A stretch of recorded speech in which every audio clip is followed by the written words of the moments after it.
Created my own little algorithms to do one thing or another, like disease states, a mortality algorithm, and I think you will have a whole levels of robotics, the humanoid robots or non-humanoid robots, whatever the case is. But the one that I really gravitated towards was Alteryx, low code, no code, business intelligence stuff, data science, machine learning, things like that. Audio, the text, and then there's big metaverse bug. Everybody knows the metaverse. Another week of right.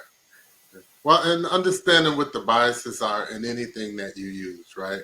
So it's funny you mentioned software. So years ago, I worked for a OEM hardware company. And sometimes I worked in the server group. And what happened is people would call in and they had problems with a specific popular software, right? Well, I would know what your problem was, but in our instructions, the word was written. If the words were written in red, like Jesus said it or something, I was not allowed to tell you. We knew it already that was already broken, right? So, since I had to give you a answer, I tell you, load this software, patch this, and reboot. We knew the answer the whole time. Like it was broke when you got it. We knew that, but you would never hear that from us, right? So just understand that there's always going to be ghosts in the machine, and sometimes it's on purpose. I had a class, and I had them to come up with using artificial intelligence the top 10 potato salad recipes, and then so they got them, and of the top 10, 5 of them had that wonderful ingredient raisins in them. And the reason why I had raisins in there is you told AI you need to get me the top recipes, but it didn't just look at recipes. It looked at all the TV shows and comedies that spoke about what? Raisins and potato salad. So it obliged and put raisins in all those recipes. When you said things like only use printed recipe books, or you would say things like exclude all fruit. Right. No apples, no raisins, and you will get a whole different list. So just understanding what we're working with and where the flaws are. You are the glue that holds it together. Whatever talent, whatever skill, whatever ability you have, you're the glue that holds it together. You are the artist, right? If you give me a nice set of paints and a brush, you will have a mess. But if you give someone who is an artist those brushes and paints, you got Picasso. That's all I'm saying. well, yeah, it'll be a mess. It gives you it takes like 2 years to, at least that I understand, to put something that's worthwhile together out. And that was a long time ago. Now with agile development, I don't know what the models are, how quickly they can put them together, but it's not something that's done quickly at all by any means. It'll be ugly before it gets right. In my experience. And I think that people need, and again, we had this conversation before. People are so eager to take a benefit of an AI and claim victory. And that's what I'm seeing in industry and organizations. They're quick to say, "Hey, we're the first ones to develop the AI." And they got their little AI badge, whatever it is, and you figure out what the AI is. And wait a minute, that's just a chat bot. It's been there forever, but we've got the new AI.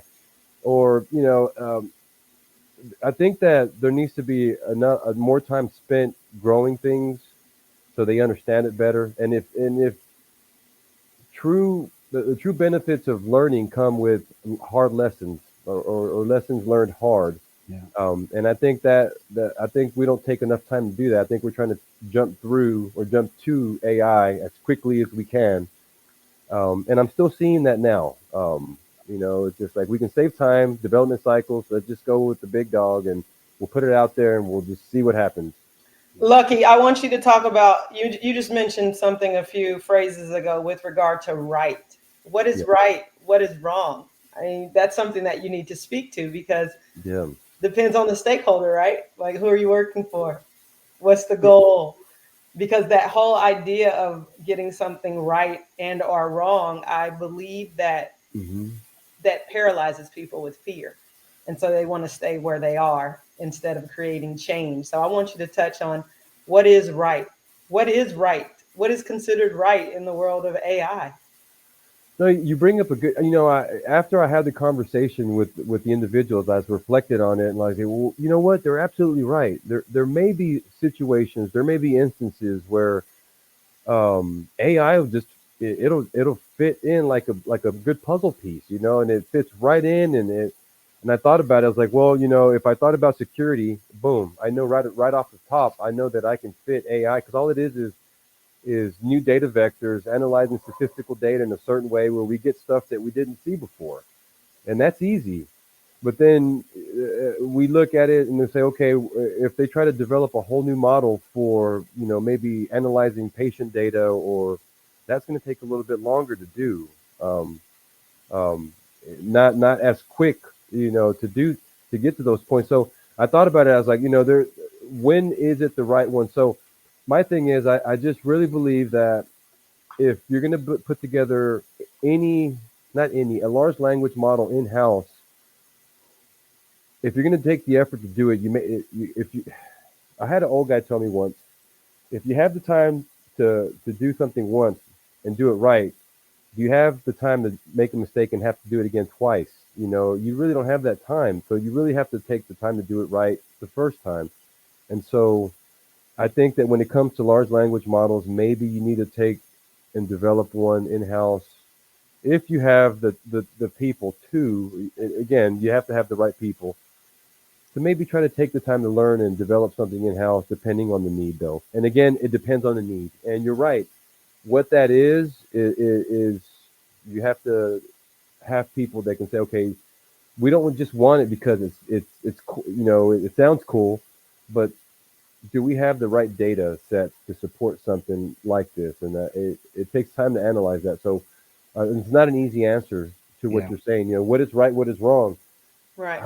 That takes time to figure out. I wish I could just answer that easily. And if I can jump into that right question, because I'll tell you, I want to visualize. I want to be able to visualize this for everybody who's going to listen to the right and wrong answer here. The wrong is yet to be even discovered, because the wrong that we're talking about right now is not even that bad, right? Mm-hmm. Wrong is what's in the pipeline that's not even cooking yet, right? But we know it's coming because we have a format, we have a formula to understand what's happening in the AI space, which is that every AI that you see, you're going to see three aspects of it. It's going to be data, it's going to be a software, and it's going to be a hardware. You don't look at the hardware trying to figure out what's right and wrong. You don't look at the software trying to figure out what's right and wrong. You look at the data to see right and wrong. Right. Because these data, if it's garbage, is going to feed out garbage to the hardware through the process of software. If it's a good data, it's still going to go wrong because somebody could poison that data through the software, through the hardware. Right. If it's a top-notch data that you got from some trusted source, it doesn't matter because even the trusted source doesn't know what trusted means, because trusted for one person is not trusted for the other, right? It's sort of like a virus. You carry that virus around. You don't know who is going to impact negatively, right? Because not all virus can kill everybody or can paralyze somebody, right? So you really have to think through right and wrong in the fashion that even if I know it's right, I have to, like you said, you have to test it out. You have to do a validation. You have to do a due diligence before you put that into the production, right? So if that data is so incredible that everybody's like, you know what, this is going to save so many lives. Well, how many lives is enough? And then ask the question, who's going to not benefit from it and who's going to have a negative impact on it? Right. So the right and wrong is as wide as AI conversation goes. But let's put data into the perspective here, because if you have the data, if you have the software, if you have the hardware, if you're a hardware expert who doesn't understand data, you need that data guy. Right. If you're a software expert who doesn't understand the hardware, you need the hardware guy. Right. Because I'll tell you like this, because just because you develop the data and a software piece doesn't mean you understand hardware's future, where the hardware will negatively impact both the software and the data. Mm-hmm. Because they all have to live in the same, synchronized kind of a lifestyle, right? This hardware doesn't work. Hardware diminishes services over time. That means that data is going to, I don't want to use the bad word here, but CRAP. In the software also, right? Software, you have to be able to say, how do we patch it? How do we update it? How do we keep it secured? So all three things will fight against each other. And that's not even answering the question about right and wrong. Mm-hmm. That's just literally saying these three things can go wrong eventually. So we have lots of these right and wrong conversations we can have But what we need is the right people in the room to say, let's create a due diligence report. Let's create a way that we did our due diligence and say, these are the vulnerabilities that we can assess, and these are the risks that we have to accept, and these are the risks that we have to mitigate. And if we have to mitigate this risk, this is the way around with minimal amount of disruption. So what we call in the military COOP, right? Continuity of operations planning. If you have to do all these things, trust me, data is not your first problem. It's the due diligence of the data that you haven't even found yet, right? Once you do that due diligence, now you can publish that with whatever you put out in production saying, look, guys, here's the data nutrition label right here, right? Or that Bobby talked about that earlier, right? Data nutrition label. This label will tell you what could go wrong. And if it does go wrong, tell this person about it, or at least provide a feedback through this mechanism here. And these are the things that are just going to go wrong most likely. But even if things goes right, the reason it's right is because of these things. And I'll tell you one example of what goes right and why it goes right. ChatGPT specifically, if you look at it, they've been around since 2015. OpenAI has been around since 2015. The first time they released their GPT version was back in 2020, and then the one that everybody knows about came out in 2022. That's about 7 years to get to have OpenAI come out to the public and everybody knows about it. 7 years. 7 years, they have spent majority of the 7 years to do what I exactly just described to you, right? Look through the data. Where did that data start from? It started from a Reddit. It started from a comment thread inside of Reddit back in 2015 without understanding, hey, what's going to happen 7 years from now, right? They didn't have all this understanding, but they did have a data and they had a good software. And they had a lot of money for the hardware, which is not easy to come by, right? 7 years later, they still are looking at all the problems that they couldn't fix 7 years ago or 7 years from now. They still don't know what to do because it's just that immense, right?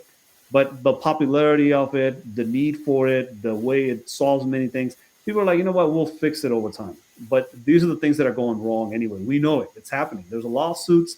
There's people coming out and saying, you stole my book. You stole my music. Your AI is literally writing a book based on the book that I wrote. So you have all sorts of things going wrong, right?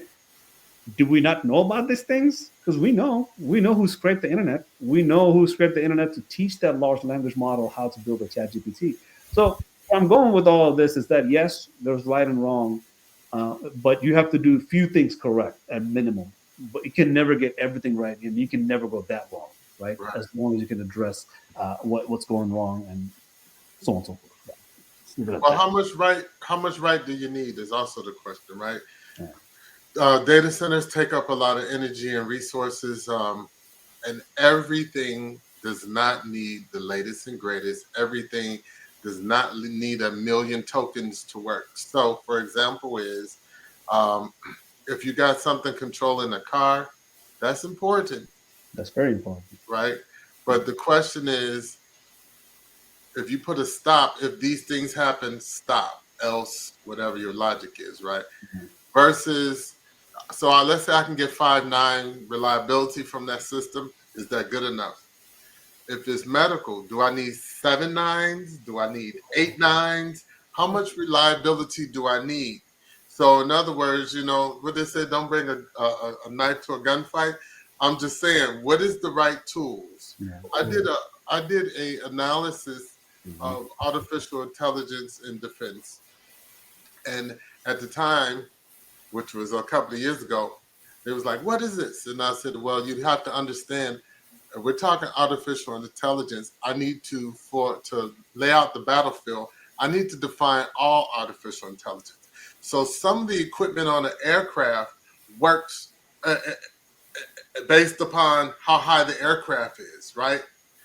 A person doesn't just know that, this feels like 7,000 feet, right?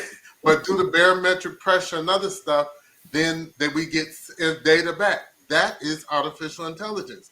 What I'm saying is have the right tools at the right level. So that is what people have to decide for their businesses, for their lives. What do I need? If you got overkill, it's just overkill, right? I need to go pick up groceries, but I don't need to do it in a Lamborghini. It'll get me there. It's expensive, but I can't feed 12 kids and put all their groceries in a Lamborghini. I can't. It won't work. So, you know. Well, if you're doing Uber and Lamborghini, that's how you know you can get it right.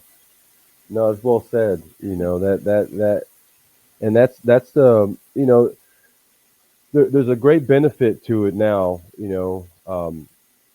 Where individuals can better themselves and use a lot of the functions now. If you're a salesperson, Chat GPT, fantastic. If you're into coding and things like that nature, I originally I tested Chat GPT and I found problems, but now it's fantastic.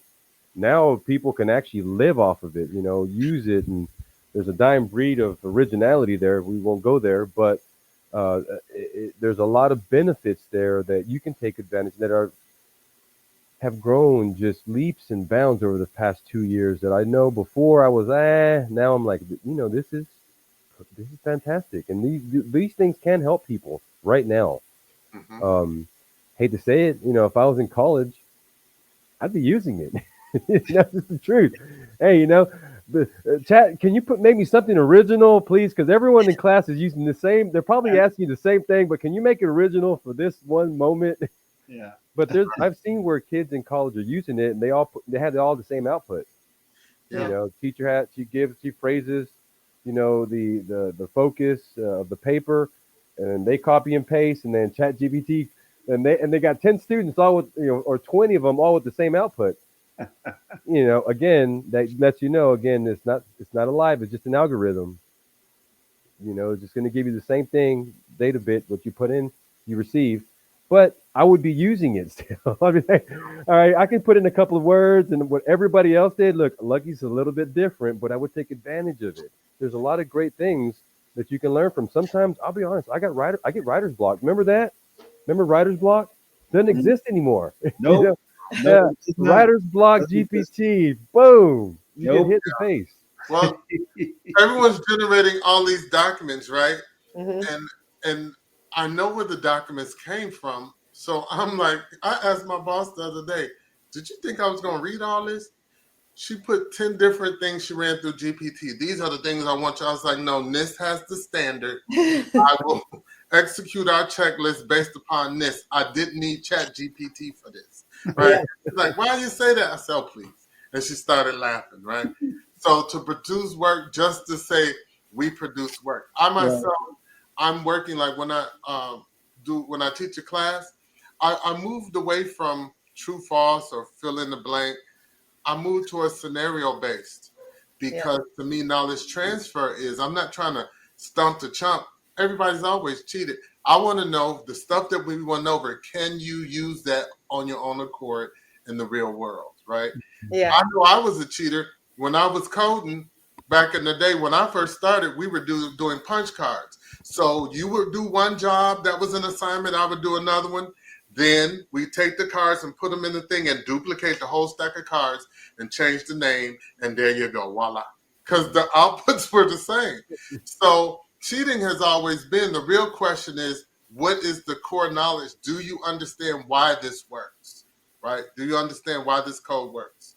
Um, so I'm just really excited about new ways of testing learning because it's going to have to happen. All right. Sorry. I'm sorry, go ahead.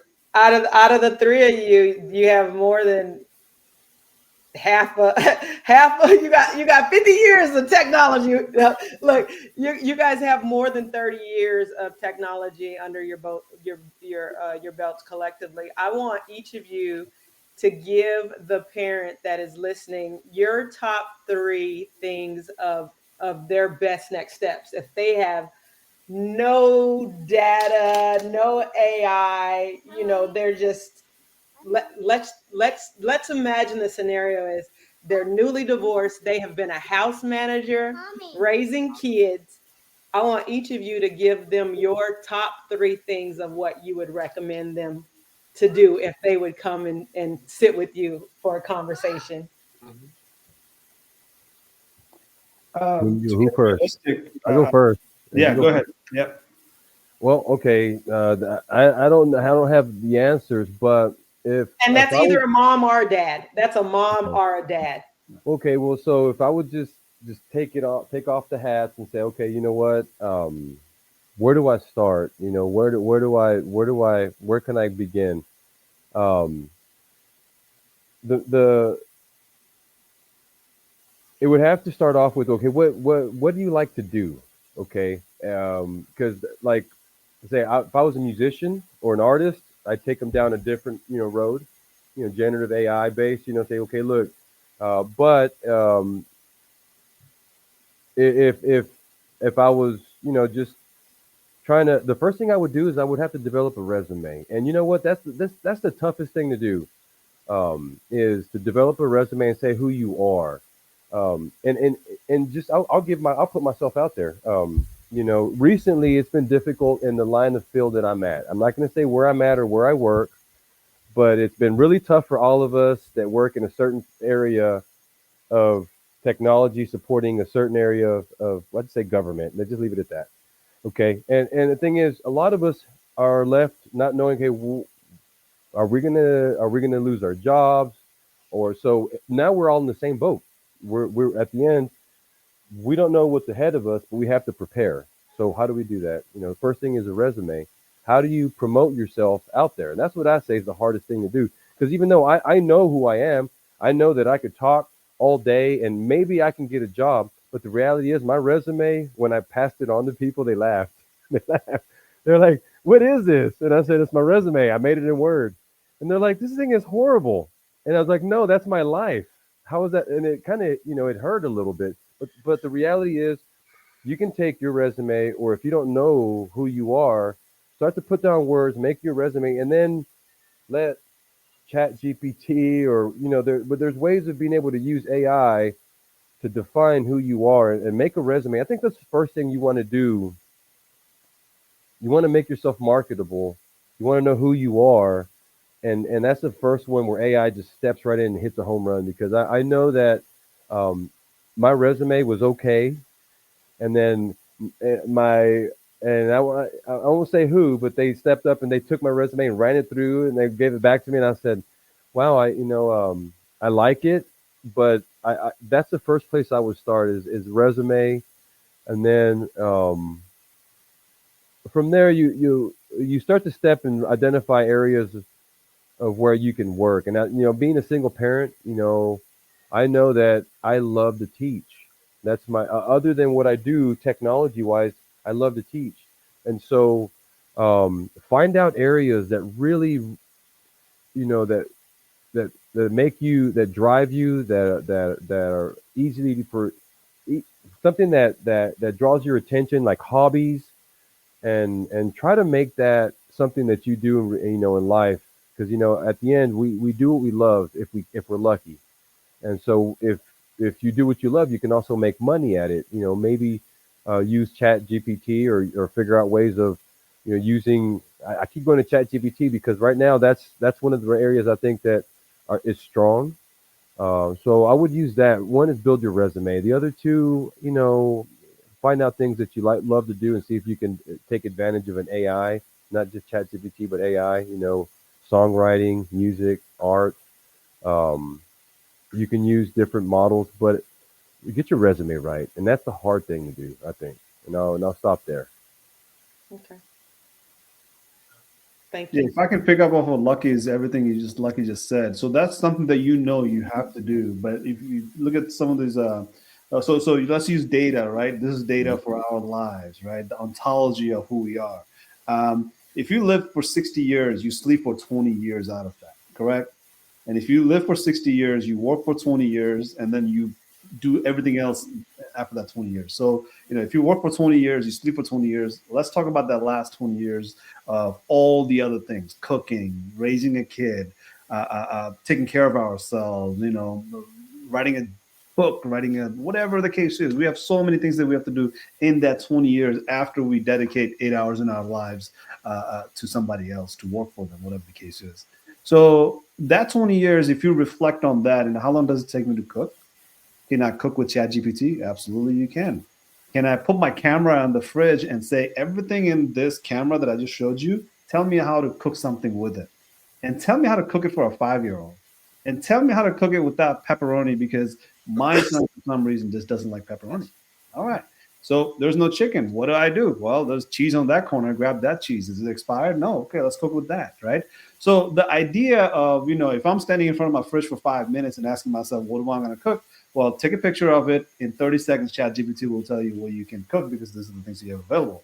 So if you look at it from that perspective and going forward, as in like, what else am I doing? So Lucky mentioned music, Lucky mentioned teaching. Well, if you have to teach, do you set up a curriculum? And how long does it take? No, it doesn't take that long. Just put it in ChatGPT and say, build me a curriculum for music lessons for harmonica, right? Boom, curriculum is done, right?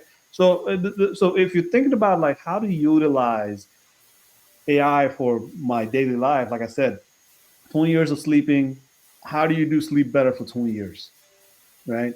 Ask that. How do I get to my work and get my job done? Prioritize what it is I have to do. And I'll tell you one of the tricks is that in ChatGPT, if you open up a chat bot, a chat window, and then in that chat window, you can do scheduling. You can do your priority list. You can put all the tasks that you do and ask ChatGPT on a daily basis, like, hey, I've been logging all this task here. Tell me which one did I miss, right? ChatGPT will spin it out for you and say, like, well, 3 days ago you said something like this, but you didn't follow through with that. Did you get it done? Right? Think about that power of that memory recall, and that memory recall that consistently asks you, say, like, oh, okay, today's task is this and this. I'm like, oh, well, you got to give me 10 of these, but I don't know which one to get done first. And then ChatGPT is going to say, okay, which one is money related? Or which one has that personal relationship that he didn't wait 30 more minutes, so let's just get that done first, right? So you see how it can walk you through and change the way you do things, right? So you have a better impactful 20 years at work, a better impactful 20 years after work, and better impactful sleep for that 20 years. You know what I mean? So I think you really have to think through, like, how did I live my life before? How am I going to live with the AI? And it doesn't necessarily have to be like, oh, it's at my work only. Nah, I think it's in your personal life as well. Yeah. Nice. Thanks. Yeah. And to that end, I would say I have two big things. If I'm talking to a single parent, and I was a single parent, raising kids, number one is leveraging artificial intelligence to manage your money. Listen, no one likes their financial business out there in the street, and none of us are billionaires that I know of. See, are you? Really? Anyway. Secret. I don't tell people about it. We got one friend, Masa, and we know that he's an African prince from Zimbabwe, but he really hides it. True story. He hides it. His father-in-law done figured it out, like from coming to America, and has been harassing him for the last 15 years to just admit it. But for the rest of us, how do I manage my money? Here's all the expenses I have. Here's the things I like to do with the kids. Here's the things the kids are interested in. This is how much money I make. Recommend things to me, right? So it can help you with the analysis, and especially as you talk back and forth with artificial intelligence, it may tell you things, stop putting this in a regular savings account. This needs to go in the high yield if you're going to pay for college. It can help you master your money. One of the things as a single parent that so many of us worried about, I know I did, was how's the money going to flow? Can I pay for college for them in case they're not smart enough for a scholarship? Mm-hmm. And just in case, right? You ain't wishing it, but let's be realistic, right? So money management. And so it's like really the ultimate tool to help you play the what if game with your dollars and cents. And SafeWise, you're talking to a computer. You're not talking to a friend. You know he always broke. That's not going to happen, right? She ain't no good with money. Don't trust her. Don't lend her nothing. That's not going to happen, right? And then the other thing is, because we're so plugged in with so much information, we can't forget about the real world. So use artificial intelligence to help you as a single parent figure out the free things, the no cost or low cost things you can do with your children outside of the house, so they gain themselves some life skills, so they can learn to respect nature, so they can learn that everything is not attached to a dollar. They can see themselves their self-worth beyond the clothes that they have or the car that mommy and daddy drive. artificial intelligence is great for that because it knows what's out there, can kind of, as time goes on, figure out what you like, what they like, and when something comes available, say, hey, by the way, it's a free festival over at such and such. So use artificial intelligence to make your life, your kids' life, your family life better. Yeah. I love that, gentlemen. Give yourselves a round of applause. That was awesome.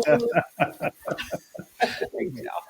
And I kind of want to bring this all together into the conversations. Why we're talking about what Masako's talking about is that when we did the Merge Thirds conversation, we talked about I'm a parent.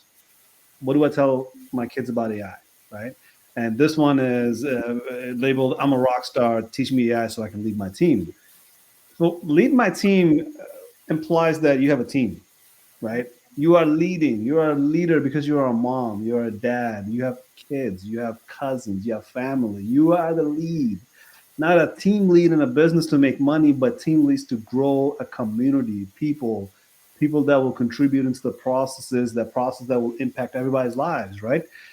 What if your kid is the next, I don't know, Andrew Ng? I don't know what your kid's going to be, but they're going to be impacted either by AI or they're going to create an AI to impact everybody else's lives, right?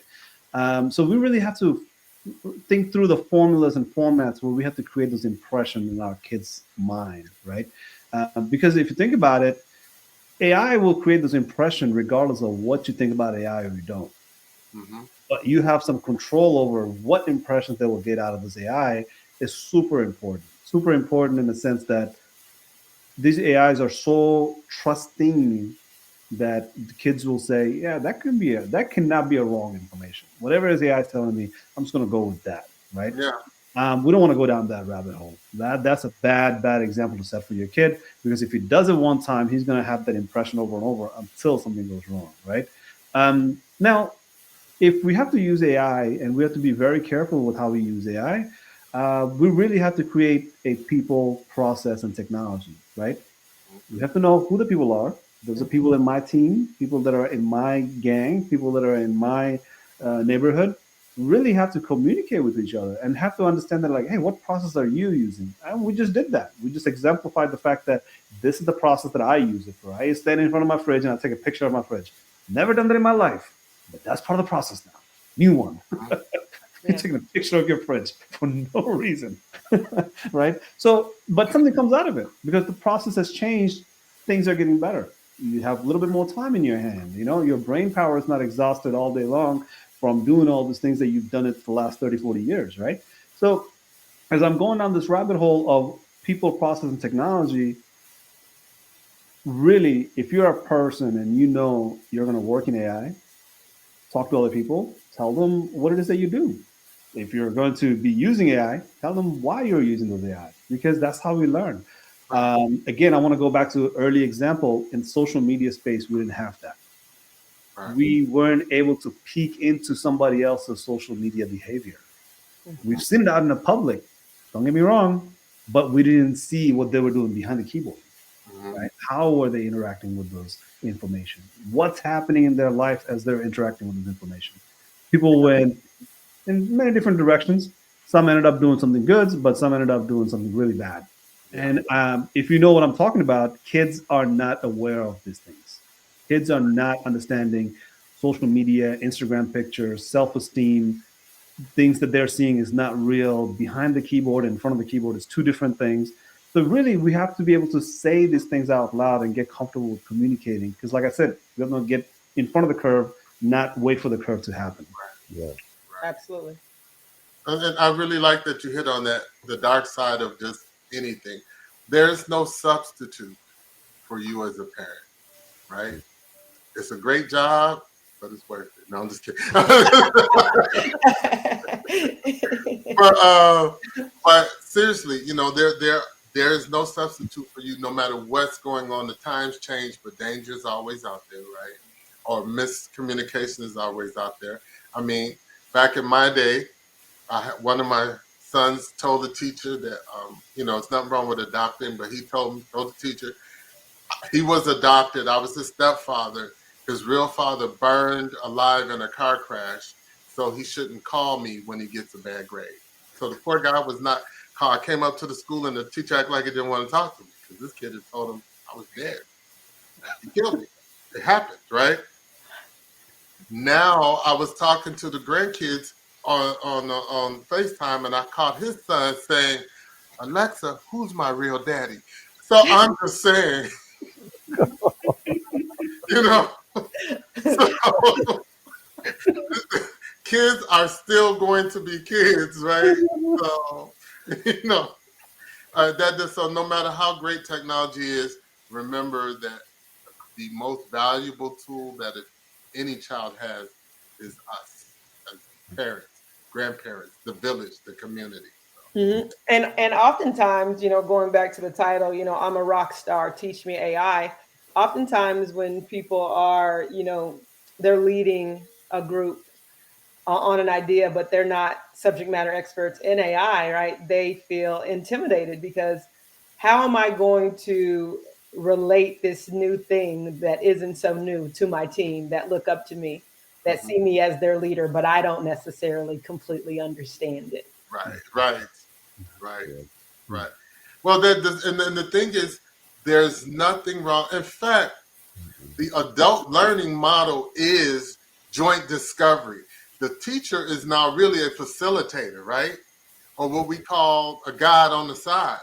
The group that they put you in, that's where the discovery learning happens, right?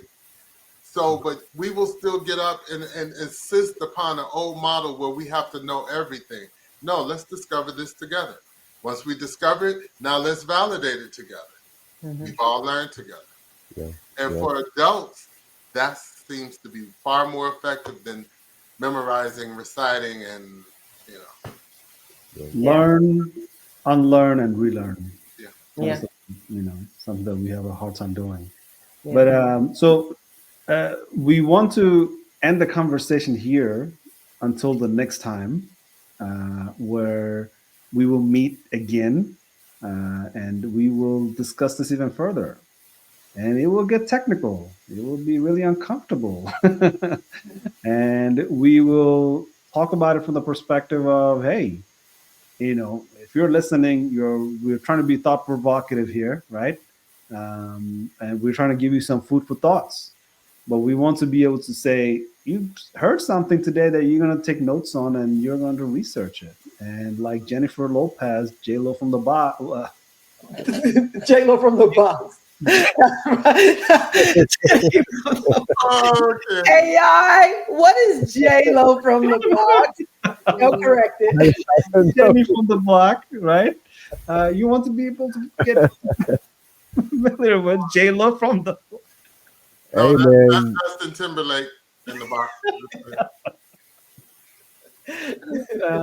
So yeah, let's throw it off. So like Masako, what do you think the conversation is next, and where do you think we're heading with the conversation here?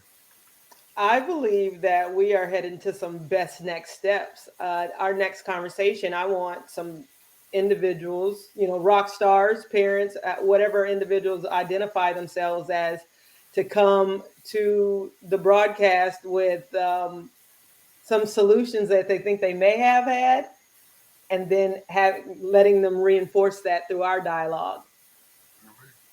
Yeah. Lucky? Well,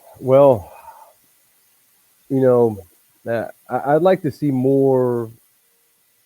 I've always failed 5 times or 4 times and then succeeded once, and all anyone ever sees is success, and the failures, I think, are the scars, are what the more important makeup of what it took to get there. And so I'd like to see,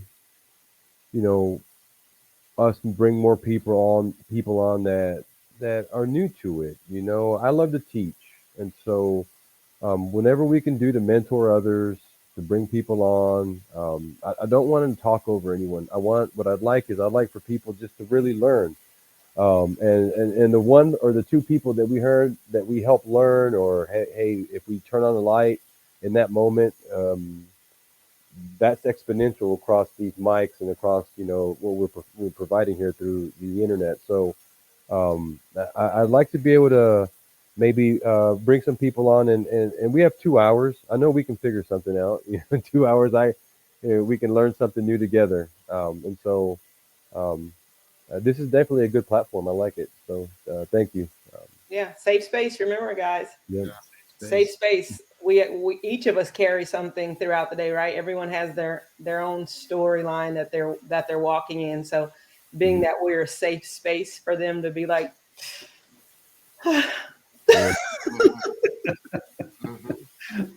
So, Bobby, Get through sometimes, It's just, I think she just said the magic words. I just think that it's important that in that safe space that here's a place that you can come and be totally jacked up, and we're like, welcome, right? Because those are the best places to explore and learn new things, where there is no expectation other than we have a good time while we learn and explore new things. Right? So the good thing about this particular group of people, if you look on paper, it briefs really well. I mean, we are super qualified, blah, blah, blah, but we're also superhuman, super real, super concerned about our fellow human being, right? And that's, I think, our most admirable asset across the board. So welcome to it. We just looking forward to really getting to know folks and letting you get to know us. yeah. Well, if I was to bring one thing up for the next conversation is a pie in the hand and maybe something to drink. Oh, so we're gonna meet in person? We're gonna meet in person for the next one? We're gonna do it live? Or are you saying show up with some pie? Who's baking? Who's baking? Which one of you is bakers?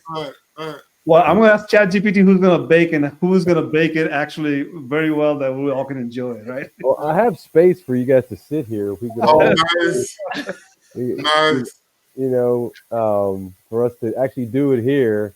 Nice. But that we'll give it time. We'll figure out one day. One day. Absolutely. Yeah. So, guys, super optimistic and super positive about the future because I've always been, and I think that's what I associate with you guys with is that you guys are very super optimistic about the future, and that gives me a lot of energy, and that's the energy I need to say. "Ay, ay, ay,